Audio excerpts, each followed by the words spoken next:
Well, good morning. Yep, you're with Gavin Robertson from Smart B. Great sports news and comparisons with odds, but gives you the chance to assess.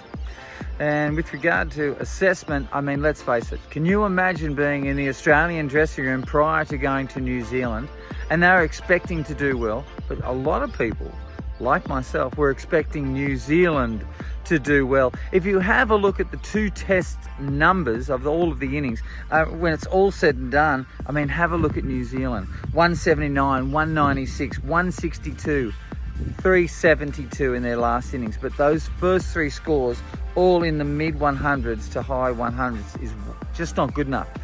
That's a batting unit that normally does a lot better than that. So they were down.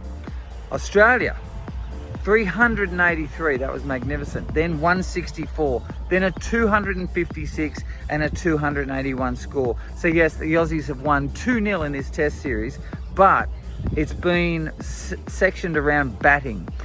I'm actually surprised with New Zealand batting on their own decks. I expected them to do a lot better.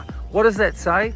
Australia have bowled extremely well. I believe for a long time we have the greatest four bowlers in the world with regard to not only individual bowlers, but as a group themselves. So that's a magnificent effort to Australia. Again, with both these teams, Australia and New Zealand, there's concerns with the top six. There's been inconsistencies. We're looking really for a top six in a test team. You are always looking for 3 batsmen in a test series to be averaging over 40. That has been a historical part of Test match cricket. At 3 to 4, you become a world champion team, and like Australia were in the mid 90s, right through to probably 2005. You know, for 10 years, and that was when you had 4 batsmen averaging 45 or more. So the way you look at this Test series, a downside is New Zealand will be very disappointed. They expected a lot more, especially on their own turf.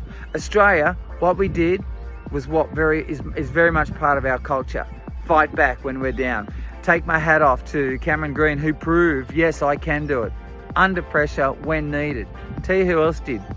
A man they've been talking a little bit about of late, questioning Alex Carey again.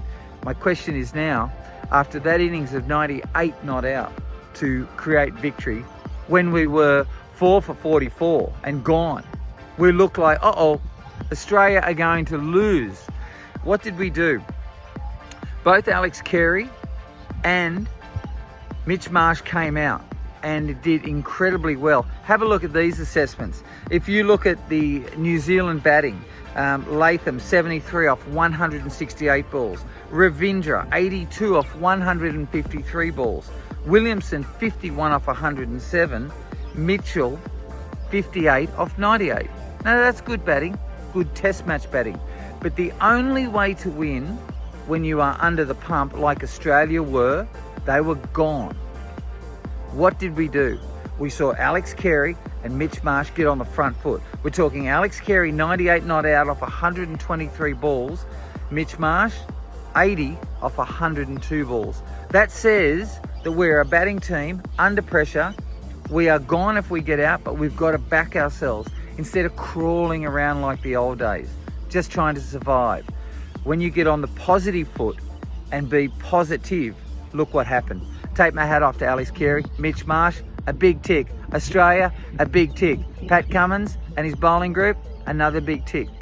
Australians are very proud. The New Zealanders, they're left a little bit wondering. So have a think about all of that and reassess with the upcoming test matches. Australia going forward, going against India, should bring some of what they've learned out of this test series into that test series, because that's going to be a very, very tough series.